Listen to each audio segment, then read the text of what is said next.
biasanya orang otomatis akan menyalahkan si perempuan pekerja seks tadi. Namanya juga pekerja seks, mana ada perkosaan oleh pelanggan kepada pekerja seks. Nah, ini konsep yang sangat salah.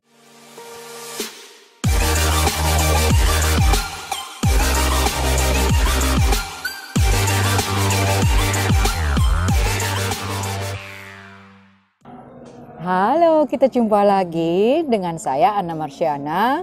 Kali ini dalam seri ngobrolin gender. Topik kita kali ini adalah yang sekarang ini lagi rame dibicarakan. Di media sosial lumayan rame. Di beberapa media saya melihat ada anggota DPR yang ngomong, ada seminar online yang mengumpulkan ratusan orang untuk membicarakannya. Topik apa itu sampai sebegitu hebohnya? Orang rame-rame membicarakannya dan meminta agar dihentikan.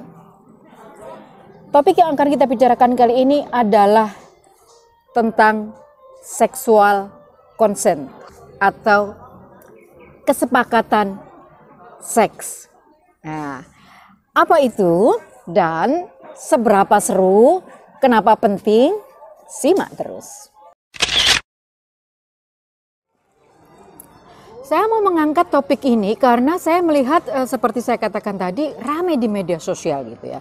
Ada seorang anggota DPR yang membuat seruan meminta agar UI, Universitas Indonesia, menghentikan atau mencabut atau menghilangkan topik tentang seksual consent, lebih tepatnya bukan seksual consent yang dia minta agar dihilangkan dari program, yaitu topik tentang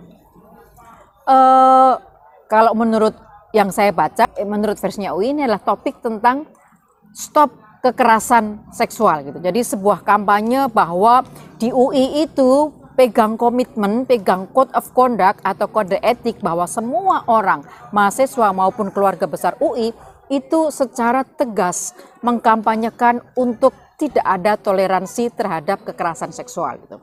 Suatu program yang tentu saja sangat bagus, layak didukung. Nah, karena itu topik tentang stop kekerasan dan khususnya kekerasan seksual masuk menjadi salah satu topik yang disampaikan dalam program pengenalan mahasiswa baru atau orientasi mahasiswa baru di kampus yang dilakukan minggu kemarin. Anggota DPR ini membuat seruan dan menuntut agar ini diambil, dicabut, dihilangkan dari program. Kenapa? Karena katanya ini dianggap sebagai kampanye seks bebas itu. Saya nggak ngerti kenapa dia memahami topik ini sebagai sebuah kampanye seks bebas. Saya betul-betul nggak ngerti.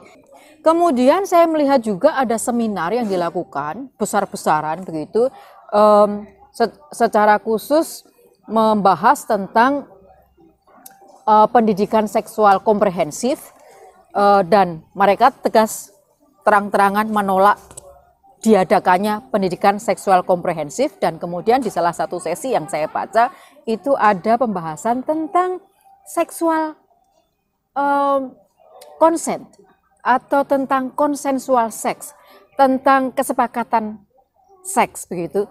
Dan kalau saya lihat beberapa slide yang beredar, terus terang saya tidak melihat slide-nya utuh, tapi saya melihat beberapa slide yang beredar itu poinnya adalah bahwa mereka menolak, mengkampanyekan agar masyarakat menolak pendidikan seksual komprehensif dan menolak ide atau topik atau isu tentang seksual consent, karena lagi-lagi katanya seksual consent itu dianggap sebagai mengkampanyekan sebuah gaya hidup seksual bebas. Lagi-lagi soal seksual bebas gitu ya. Oke, karena itu menurut saya penting kita bahas karena teman, catat ya, karena topik seksual consent atau konsensual seks itu sama sekali tidak berbicara tentang seks bebas. Sama sekali tidak hendak mengkampanyekan tentang seks bebas. Karena seksual consent berbicara atau berlaku dalam konteks relasi entah hetero, entah non hetero, baik yang terikat di dalam pernikahan maupun yang tidak terikat di dalam pernikahan. Jadi bagaimana mungkin bisa menuduh topik seksual konsen sebagai kampanye seks bebas? Karena kita akan lihat di video ini, Anda lihat dari awal sampai akhir ya, karena kita akan mendiskusikannya dan Anda akan lihat bahwa topik seksual konsen sama sekali tidak bicara soal seks bebas. Topik seksual konsen berbicara dalam konteks baik seks di luar nikah maupun termasuk seks di dalam ikatan pernikahan. Karena itu ikuti terus.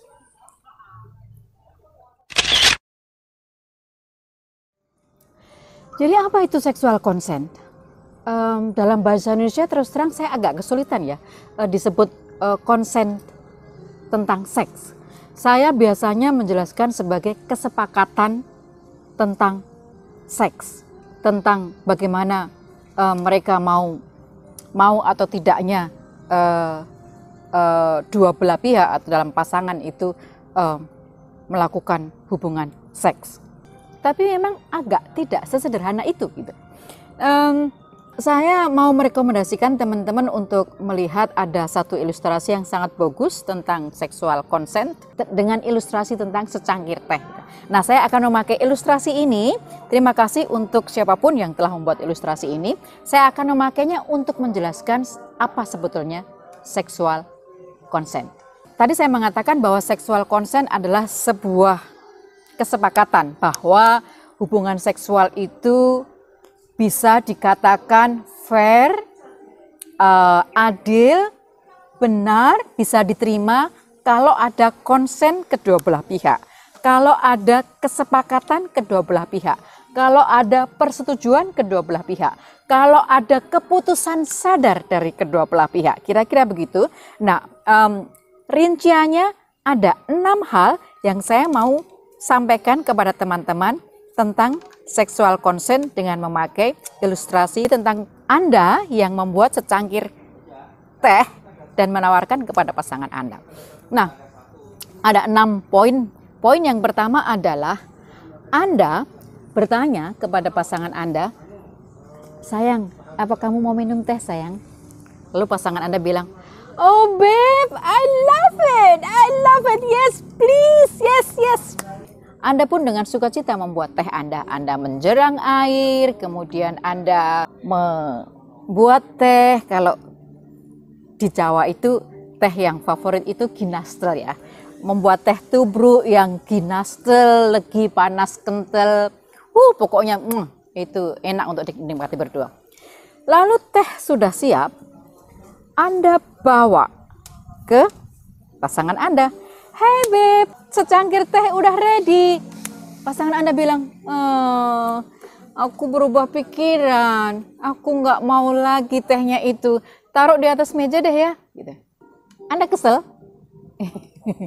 Saya bisa ngerti Anda kesel.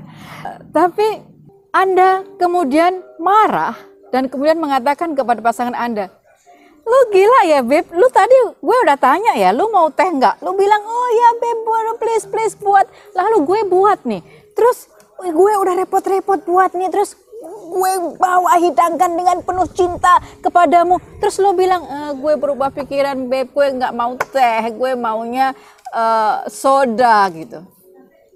Kesel Aku udah sih. terlanjur pusing. Apa? Udah terlanjur pusing. Oh ya, bisa jadi udah terlanjur pusing. Mungkin tadi buat tehnya agak lama mungkin. Anyway, beberapa faktor bisa terjadi. Intinya adalah ternyata pasangan Anda berubah pikiran dan mengatakan nggak mau teh lagi. Anda kesel bisa dimengerti. Tapi kalau Anda memaksa pasangan Anda untuk tetap minum teh hanya karena Anda sudah membuatnya, maka Anda sudah termasuk melanggar yang namanya consent, yaitu kesepakatan dari orang yang Anda mau kasih teh tadi. Anda bisa mengatakan, tapi kan tadi dia mau gitu. Iya tadi, tapi sekarang dia berubah pikiran. Boleh dong orang berubah pikiran. Ngeselin sih, tapi ya itu hak dia untuk berubah pikiran gitu. Bagaimana kalau kita taruh ini dalam konteks seks? kebayangkan, beb kita main yuk, main apa? Kita ML yuk, oke gitu ya. Kemudian Anda siap-siap dan di tengah jalan ada banyak faktor, entah tiba-tiba pasangan Anda pusing, entah tiba-tiba dia ingat ada tugas kuliahnya, entah tiba-tiba dia ingat anak-anak tadi belum tidur dan seterusnya. Ingat, seksual consent itu bisa dalam konteks pernikahan, jadi anggap saja dalam konteks pernikahan, kemudian istri Anda ingat anak-anak gitu, nggak concern lagi dengan seks, jadi kemudian dia mengubah pikirannya, dia nggak lagi consent, dia nggak concern lagi dengan seks, dia tidak lagi memiliki konsen terkait dengan seks yang tadi sudah iya-iyakan gitu. Banyak orang salah ngerti, menganggap bahwa kalau tadi bilang mau, ya berarti sekarang juga mau gitu. Nah, biasanya di sini kekerasan seksual bisa terjadi karena kemudian pihak yang dominan, saya tidak mau mengatakan laki-laki, tapi pihak yang dominan, biasanya kalau dalam relasi laki perempuan itu laki-laki, kalau dalam relasi sesama jenis selalu ada pihak yang dominan. Nah, pihak yang dominan ini biasanya akan marah lalu kemudian melanggar konsen dan meneruskan apa yang sudah terlanjur dipersiapkan gitu. Udah horny katanya. Shanghai. Tapi apa? Shanghai. Udah Shanghai. Hong Kong kali. udah Shanghai. Tapi saya mau bilang, kita manusia punya alat kontrol di otak kita. Mau Shanghai, mau Hong Kong, kita bisa memindahkan gitu. Sudah Shanghai, pasangan nggak mau, pindah dong ke Hong Kong. Kecuali kita binatang, ya kan? Kita bukan binatang. Jadi banyak orang kemudian berargumen bahwa tadinya dia mau kok, jadi saya nggak bisa disalahin gitu. Kembali ke soal minum teh, Anda nggak bisa menjejalkan secangkir teh ke pasangan Anda yang tadinya dia bilang mau, tapi sekarang dia berubah pikiran. Banyak kekerasan seksual terjadi dalam konteks seperti ini, di mana awalnya si doi mengatakan, gue suka banget, I like it, I'm like it. Kemudian ternyata di tengah jalan karena berbagai hal dia berubah pikiran gitu ya. Kemudian ketika itu dikasuskan, biasanya si pihak yang tadi memaksakan itu kemudian memakai alasan, dia mau kok, serius gue nggak bohong, dia mau gitu. Misalnya kemudian dia mengatakan, buktinya tuh dia nginep di tempat gue, buktinya tuh dia mau nginep sekamar sama gue gitu. Ingat nggak kasus pelecehan seksual, kasus kekerasan seksual mahasiswa KKN dari UGM, kalau nggak salah tahun kemarin ya. Saya ingat betul bahwa kasusnya terjadi menurut versi si cewek, dia mengalami kekerasan seksual dari temannya, dari sahabatnya. Yaitu ketika si temannya, sahabatnya ini memaksa dia untuk berhubungan seks. Dari versi cowoknya, dia mengatakan, ini mau sama mau kok, buktinya dia mau datang ke tempat gue, kita kan lagi KKN, dia punya tempatnya sendiri, gue punya tempatnya sendiri, buktinya dia nginep kok di tempat gue, buktinya dia tidur kok di tempat gue gitu.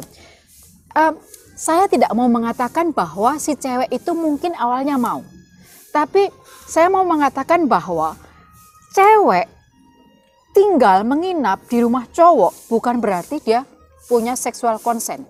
Cewek kedapatan nginap tidur di satu tempat tidur bukan berarti dia mau untuk berhubungan seks dengan Anda. Ini yang seringkali masyarakat sangat bias, dan kemudian kalau menemukan pasangan khususnya yang hetero, laki perempuan, itu ditemukan tinggal serumah atau apalagi tinggal dalam satu kamar, tidur bersama, itu kemudian biasanya yang kena stigma itu ceweknya. Mau ngindar gimana lagi? Orang buktinya dia temukan di situ gitu ya. Lagi-lagi bagi saya ini bukti bahwa masyarakat sangat bias gender. Nah, terkait dengan seksual consent, sekalipun, ini sekali lagi saya tidak bicara bahwa si perempuan mahasiswa UGM itu mungkin awalnya mau, sama sekali tidak. Tapi saya mau mengatakan, seandainya, sekalipun si perempuan itu awalnya mau, tapi kemudian dalam berjalannya karena satu dan lain hal dia berubah pikiran, maka Anda tidak berhak memaksakan keinginan Anda untuk melakukan hubungan seks dengan dia. Mau dia laki maupun dia perempuan. Kalau dia berubah pikiran, dia bilang, oh no, I changed my mind. Aku berubah pikiran. Maka, sorry. Ini poin yang pertama tentang seksual consent. Poin kedua dari topik kita, seksual consent, adalah kembali kepada contoh membuat secangkir teh tadi ya.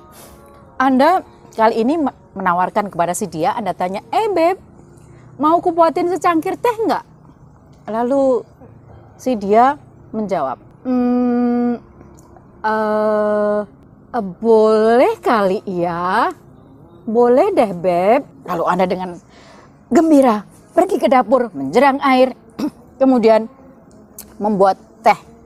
Dibuat dengan penuh cinta, lalu dibawa ke meja atau ke sofa tempat si dia duduk. Tadi saya cari. Lalu Anda menawarkan teh itu. Hai beb, ini tehnya udah kubuat loh. Ayo diminum. Ini kubuat dengan cinta. Aku ambil teh cinta. Ku kasih madu cinta. Ku aduk dengan tanganku sendiri. Semua ku kerjakan dengan tanganku sendiri. Ayo dong, minum dong. Ayo dong. Anda mencoba sebaik mungkin, berusaha semaksimal mungkin agar si doi mau minum teh buatan Anda. Walaupun Anda tahu tadi dia sebetulnya ragu-ragu gitu ya. Dia masih mempertimbangkan tapi dia belum mengambil keputusan. Maka bisa dimengerti sih, Anda making effort. Anda membuat usaha agar si doi mau minum teh buatan Anda. Tapi kemudian dia mengatakan, kayaknya enggak deh beb. Ntar kali ya, dia masih ngulur waktu. Ntar kali ya gitu. Anda kesel. Nah, di sini saya mau bilang, kalau Anda kesel, itu artinya Anda tadi nggak gitu mendengar dia. Dia kan waktu Anda bilang, mau kubuatin teh nggak? Dia jawabnya kan, boleh sih gitu. Harusnya Anda tahu bahwa dia ragu gitu. Sehingga ketika Anda membuat teh tadi, harusnya sejak awal di dalam pikiran, udah dipikirkan bahwa si doi ragu. Kalau toh tetap Anda buat teh, ada dua kemungkinan. Iya, dan Anda akan berbahagia. Atau enggak, Anda harus sudah siap sejak awal. Gitu. Keraguan itu tidak masuk dalam kategori konsen. Kalau pasangan Anda ragu-ragu, artinya Anda harus segera mengambil keputusan di sini. Dia tidak bersepakat untuk melakukan. Bagaimana dalam konteks seksual? Saya mau mengatakan, jangan pernah menafsirkan keraguan sebagai malu-malu tapi mau. Kalau Anda menafsirkan keraguan dari pasangan Anda sebagai si doi malu-malu tapi mau, Anda salah besar. Anda sedang menerapkan tafsir bias gender dan seksis. Kenapa? Karena dalam budaya kita yang sangat bias gender, sangat umum dikatakan bahwa perempuan itu nggak mungkin mengatakan iya kalau dia iya. Perempuan itu, apalagi terkait seks, perempuan nggak mungkin bilang iya meskipun dia sebetulnya iya. Karena itu ketika perempuan bilang perempuan masih dalam state of doubt gitu, masih dalam periode ragu, itu tafsir bias gendernya, tafsir seksisnya adalah sebenarnya dia mau, cuman gengsi. Sebetulnya dia mau, cuman malu. Sebetulnya dia mau, cuman biar jual mahal dikit lah gitu. Ini tafsir yang sangat seksis. Apakah ada perempuan seperti itu? Ada. Tapi kalau toh pun ada, Anda nggak boleh take it for granted bahwa ketika dia ragu-ragu itu otomatis sebetulnya dia mau. Itu yang tidak benar. Anda harus tunggu sampai yakin betul bahwa pasangan Anda, dari tadi saya ngomong perempuan ya, karena dalam budaya yang sangat bias gender, ini biasanya posisi tafsir bias gender itu dikenakan kepada perempuan. Tapi saya tidak memungkiri bahwa tafsir bias gender itu juga dikenakan dalam relasi yang heteronormatif dari teman-teman sesama jenis. Lagi-lagi pihak yang dominan menafsirkan secara sepihak keraguan sebagai iya yang tertunda atau keraguan sebagai iya yang tidak diucapkan. Nah, sekali lagi teman-teman, kalau Anda menafsirkan seperti itu, Anda bias gender dan seksis. Kalau Anda dalam relasi sesama jenis, Anda sedang menerapkan heteronormatif yang sangat seksis kepada pasangan Anda. Nah, banyak kekerasan seksual berawal dari sini. Di mana tadi karena tafsir yang bias gender, tafsir yang seksis tadi, kemudian pihak yang dominan melanjutkan. Udah keburu Shanghai tadi, lanjut aksinya, dan kemudian ketika kemudian si pasangannya misalnya karena sudah punya kesadaran hukum melaporkan kasusnya ke pihak yang berwajib, melakukan sebagai telah mengalami tindak kekerasan seksual, lalu kemudian dia mengatakan dia mau kok, ya dia ya namanya juga perempuan, kan biasa ragu-ragu, malu-malu tapi mau, tafsirnya begitu. Sayangnya kadang-kadang atau seringkali banyak penegak hukum yang juga sangat seksis yang kemudian mengatakan, mengiyakan bahwa ya, kalau seperti itu, maka laki-laki kemudian menafsirkannya malu tapi mau. Nah, jangan lupa setelah ini, ingat bahwa keraguan tidak sama dengan konsen. State ragu-ragu berarti si dia tidak memiliki konsen atau bersepakat untuk melakukan hubungan seksual. Entah di luar pernikahan maupun di dalam pernikahan. Catat. Poin ketiga dari sexual consent adalah masih kembali soal secangkir teh. Adalah Anda menawarkan secangkir teh kepada pasangan Anda yang sedang bisa dibilang setengah sadar. Kok bisa? Ya bisa. Anggap saja Anda tadi kongkow-kongkow, ajib-ajib gitu ya, kemudian rame-rame lalu kemudian memutuskan, ya udahlah nginep di tempat gue aja. Oke, kita nginep tempat lo gitu. Atau rame-rame kemudian Anda bilang, nginep di tempat gue aja. Kemudian pasangan Anda bilang, iya deh, gue kayaknya udah agak tipsi nih, gue nginep di tempat lo aja yang deket. Lalu yang teman Anda, gue pulang aja gitu. Jadilah pasangan Anda nginep di tempat Anda. Pasangan Anda udah bilang ya, dia agak tipsi. Sampai di tempat Anda, kemudian Anda bertanya, Beb, mau aku buatin teh panas nggak? Dia udah agak tipsi nih ya. Kemudian mungkin dia menjawab, iya deh Beb, buatin gitu. Atau mungkin sampai di tempat Anda, dia bukan hanya agak tipsi, sampai rumah dia udah plek gitu ya, karena pernah kan Anda udah mungkin tadi udah ajib-ajib capek, lalu sampai di tempat tadi waktu jalan masih energi penuh gitu ya, sampai di tempat entah di rumah Anda entah di rumah teman Anda, plek, udah nggak sadar diri tidur gitu. Nah, Anda berharap orang setengah sadar atau orang yang nggak sadar tadi menjawab pertanyaan Anda dengan kesadaran penuh? Ya nggak mungkin. Kalau poin sexual consent itu adalah keputusan sadar untuk bersepakat melakukan hubungan seks misalnya. Ya kalau orang setengah sadar, minum teh apa enggak, ya udah, apa harus Anda lakukan? Selain nggak tanya minum teh. Anda tinggal lepas sepatunya, ambil selimut, selimuti dia. That is real gentleman. Kalau Anda melakukan itu, Anda oke, gentleman kalau man ya. Kalau lady apa dong? Ya, real lady. Orang yang menunjukkan kelasnya, elegan, dan tidak sesanghai apapun Anda tidak memaksakan keinginan seks Anda kepada pasangan Anda karena dia lagi nggak sadar.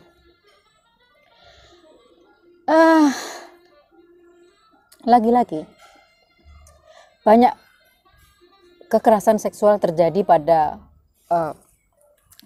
fase di mana pasangannya setengah sadar atau nggak sadar. Jawaban orang yang setengah sadar, setengah tidur, bisa setengah sadar, bisa setengah tidur, nggak bisa disebut jawaban dalam kesadaran penuh. Karenanya terkait dengan hubungan seks, terkait dengan seks, dia nggak bisa disebut sebagai sexual consent. Orang yang setengah sadar tidak punya kapasitas untuk membuat kesepakatan. Dalam hal ini, seks. Sayangnya, dalam banyak kasus, pihak yang dominan sayangnya justru mengambil kesempatan untuk melakukan hajat seksnya kepada pasangannya, temannya, yang mungkin setengah sadar tadi. Apalagi kalau tadi sudah sempat bertanya dan mendapat jawaban, oke. Lalu kemudian merekamnya. Lalu siap-siap nanti kalau dituntut hukum, ada kok lu jawab oke gitu.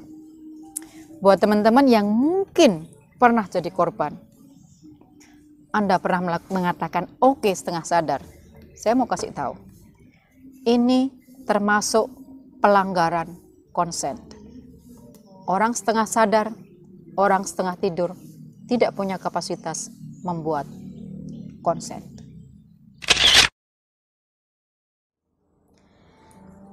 Yang keempat ini sedikit mirip dengan yang ketiga tadi. Kalau yang ketiga tadi, pasangan Anda setengah sadar, sehingga dia memberikan jawaban yang setengah sadar juga. Maka yang keempat ini, dia sadar. Anda tanya, Beb mau teh nggak? Mau kubuatin secangkir teh nggak? Oh oke Beb, boleh gitu. Kayaknya enak tuh minum teh anget.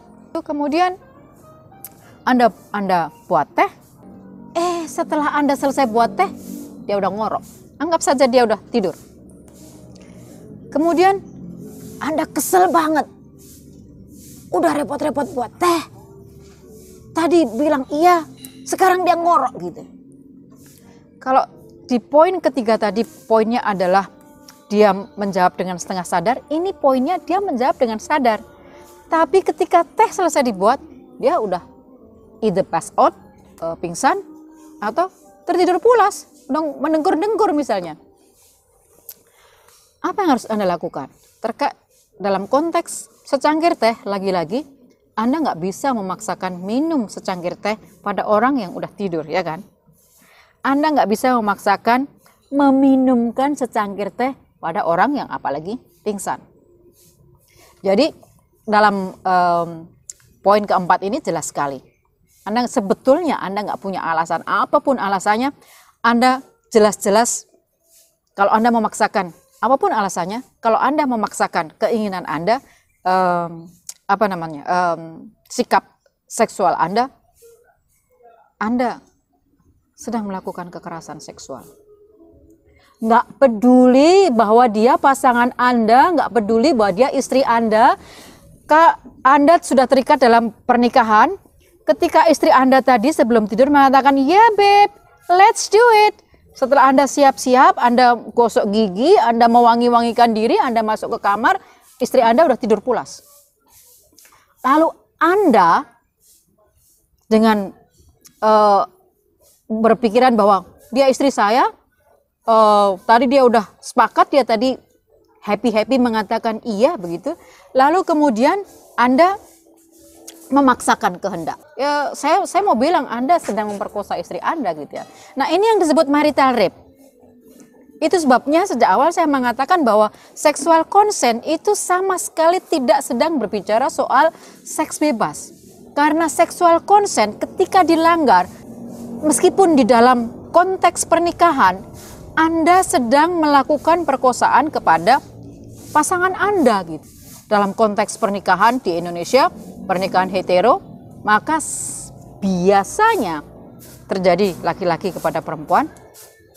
Ini yang disebut marital rape yang berpuluh-puluh tahun kita perjuangkan dan akhirnya masuk dalam undang-undang KDRT ya, undang-undang anti KDRT. Nah, ini yang disebut marital rape. Jadi buat teman-teman perempuan, ibu-ibu, jangan ragu kalau Anda merasa tidak membuat konsen atau bahkan ketika tadi udah oke, tapi kemudian Anda tertidur dan kemudian suami Anda melakukannya kepada Anda. Ini marital rape.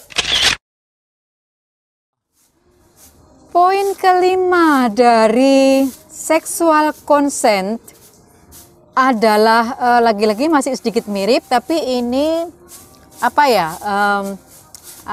Saya mau kasih contoh. Anda chatting, Anda ngechat pasangan Anda, "Babe, weekend nanti kita ketemuan dong. Kita ngadain tea party di tempat gue," gitu. Lalu doi bilang, "Wow, that's great idea. I love it. Let's do it." Jadi, weekend lu jemput gue ya? Oke, babe. Weekend Anda jemput doi ke tempat Anda. Everything was fine, semuanya lancar. Tapi sampai di tempat, doi bilang, "Babe, kayaknya gue nggak mau minum teh deh." Kan lu kemarin bilang gue udah ngechat lu. "Iya, sorry ya beb, tapi gue nggak mau deh." Jadi apa? Gue cuma mau duduk-duduk aja di taman, ngeliatin burung terbang, nggak usah buat teh ya gitu. Dia nggak mau minum teh. Kemudian Anda memaksakan. Dan Anda berpikir, gue ada bukti kok di chat. Dia bilang oke kok dia mau minum teh gitu.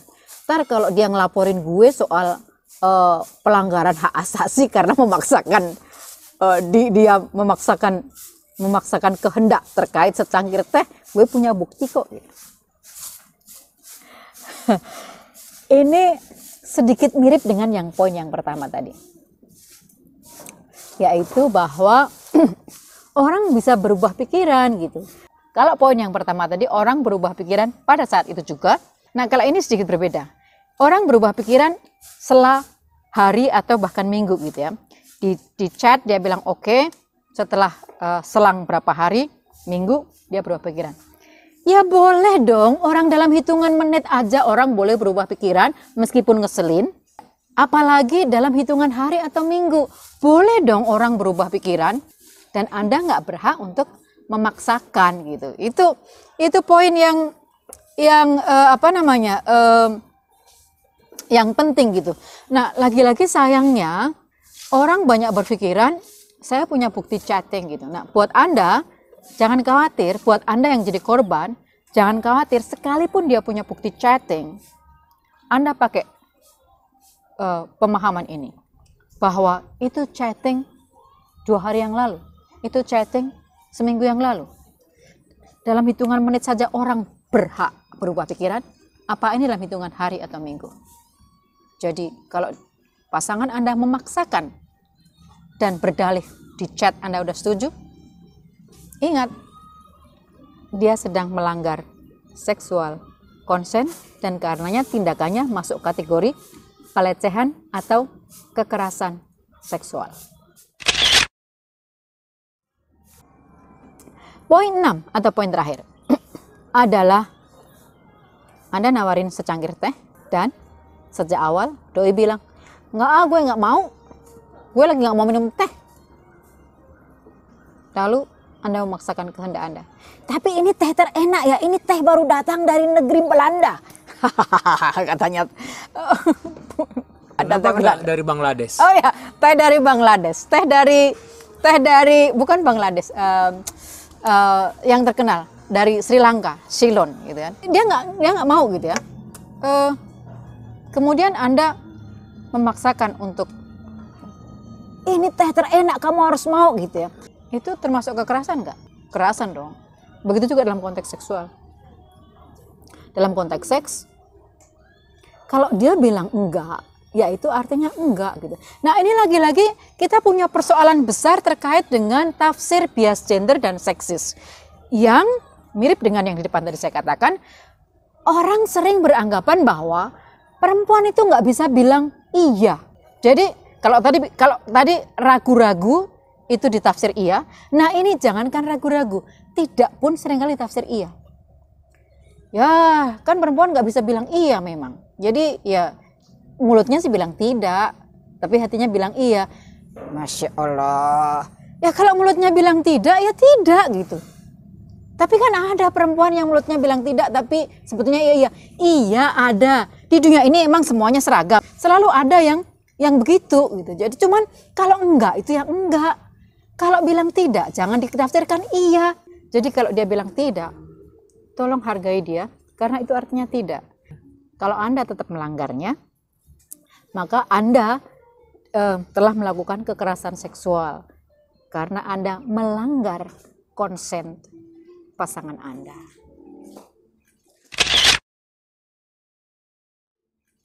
Kameramen mau nanya. Nah, boleh. Jangan susah. Misal di lokalisasi ini misal PSK ya. Ya. PSK udah terjadi transaksi. Tiba-tiba entah kenapa si PSK ini nggak suka, nggak mau melayani si yang cowoknya misal. Atau mungkin karena cowoknya kasar atau bau gitu. Terus kalau si cowoknya memaksa, apakah nanti si cewek ini bisa mendapat pembelaan gitu? Menurut prinsip HAM, maka yang dilakukan si cowok, si customer, si pelanggan itu sudah melakukan pelanggaran. Dia udah melakukan kekerasan seksual, dia udah melakukan perkosaan. Nah ini yang seringkali bias, lagi-lagi bias gitu ya. Sama seperti kalau saya mengatakan ada marital rape atau perkosaan di konteks pernikahan, orang mengatakan, ih masa sih suami memperkosa istrinya? Persis sama seperti itu. Biasanya orang otomatis akan menyalahkan si perempuan pekerja seks tadi. Namanya juga pekerja seks, mana ada perkosaan oleh pelanggan kepada pekerja seks. Nah ini konsep yang sangat salah. Karena meskipun pekerja seks, hubungan seks antara pelanggan dan pekerja seks harus berdasarkan konsen. Kalau tadi udah ada kesepakatan, oke, sepakat 1 juta. Tapi kemudian di tengah jalan, apapun alasannya, mungkin karena bau, mungkin karena dia kasar atau mungkin tiba-tiba dia ada hal lain yang kemudian dia mengatakan, maaf saya tidak bisa meneruskan ini. Ya artinya si pelanggan itu nggak memiliki konsen dari si pekerja seks. Bisnis seks ini sangat berbeda dengan bisnis non seks gitu. Kalau bisnis non seks, Anda mengatakan saya udah transaksi, udah deal 1 juta, lu batalin, lu bayar gue gitu, ya kan? Dalam bisnis kalau Anda udah punya kontrak, biasanya begitu kan? Itu disebut one prestasi. Tapi dalam bisnis seks, maaf karena Anda berhubungan dengan manusia yang transaksinya itu melibatkan tubuh, melibatkan emosi, melibatkan jiwa, maka tetap harus ada konsen. Jadi si pekerja seks tadi, Anda benar berhak dan dia berhak mendapatkan pembelaan. Sayangnya lagi-lagi tidak banyak pembela hukum, lawyer yang memiliki perspektif gender yang utuh. Karenanya kalau ada kasus semacam itu memang dibutuhkan lawyer yang memiliki perspektif gender.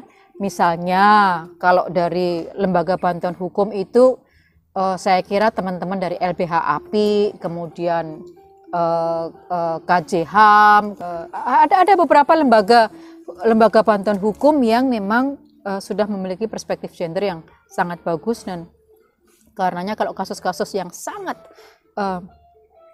berdimensi gender semacam itu, Anda butuh lawyer, pembela hukum yang punya perspektif gender. Satu lagi boleh nggak? Boleh. Oke, misal ada anak di bawah umur, misal umur 9 tahun atau 12 tahun, terus dinikahkan sama orang tuanya. sama orang yang jauh lebih dewasa. Nggak mungkin dong anak itu dengan senang hati melakukan hubungan seksual gitu. Nah, apakah itu termasuk dia melanggar yang memaksa mengajak? Di sini yang melanggar dua pihak. Orang tuanya telah melanggar undang-undang perkawinan karena undang-undang perkawinan yang baru mensyaratkan umur perempuan di atas 19, laki-laki di atas 21. Jadi kalau perempuan di bawah umur 19 dinikahkan, itu termasuk kategori anak, pernikahan anak. Dia udah melanggar undang-undang. Meskipun catatan sipil atau KUA seringkali membolehkan dengan catatan ada sidang pengecualian gitu ya. Tapi poin yang pertama, orang tua sudah melanggar undang-undang perkawinan. Itu yang pertama. Poin kedua, andaikan kita berasumsi bahwa si orang tua mendapatkan pengecualian, sudah ada sidang pengecualian dan dia mendapatkan izin untuk menikahkan anaknya di bawah umur. Maka kalau tadi asumsinya yang 9 tahun perempuan ya, suaminya yang udah dewasa, anggap saja sudah lebih 20 sekian tahun atau 30 tahun. Ya itu pelanggaran hak gitu. Sebetulnya kalau ada yang mengetahui atau anak itu memang harus didampingi, berhak untuk lapor, itu udah perkosaan. Itu sebabnya posisi saya terkait pedofilia ini sedikit keluar, tapi harus saya kaitkan gitu. Posisi saya terkait pedofilia, ya saya menentang pedofilia meskipun ada sebagian orang yang mulai mengatakan ya kalau pedofilia ini kan termasuk kategori orientasi seksual gitu. Bagi saya tidak gitu. Silahkan Anda punya fantasi itu hak Anda, saya nggak bisa mengontrol fantasi Anda gitu ya. Tapi ketika Anda sudah melakukannya kepada anak, itu sudah pelanggaran hak. Kenapa? Karena bagi saya, anak di bawah usia 18 tahun, anak itu belum memiliki kapasitas membuat keputusan yang berkesadaran penuh atau berkapasitas untuk membuat konsen. Masih ada lagi? Sudah. Oke. Nah itu tadi 6 poin yang mudah-mudahan menolong kita untuk lebih berhati-hati terkait tindakan seksual. Karena sekali lagi Anda di luar pernikahan ataupun Anda dalam ikatan pernikahan, hubungan seksual selalu harusnya bersifat fair dan ada seksual consent dari kedua belah pihak. Saya mau menyarikan dari 6 poin tadi bahwa poin penting dari seksual consent adalah 1, bahwa tindakan seksual hanya boleh dilakukan jika ada keputusan sadar kedua belah pihak. 2, orang setengah sadar tidak punya kapasitas untuk membuat keputusan sadar, jadi sudah pasti tidak boleh dilakukan pada orang yang setengah sadar atau orang yang tidak sadar. 3, anak-anak tidak punya kapasitas membuat keputusan sadar, karenanya hubungan seksual dengan anak-anak termasuk pelanggaran konsen. 4, tidak ada unsur memaksakan kehendak dari salah satu pihak, apapun alasannya. 5, no is no. Tidak adalah tidak. Tolong jangan pernah tafsirkan tidak sebagai ya yang tertunda ataupun sebagai ya yang tidak diucapkan.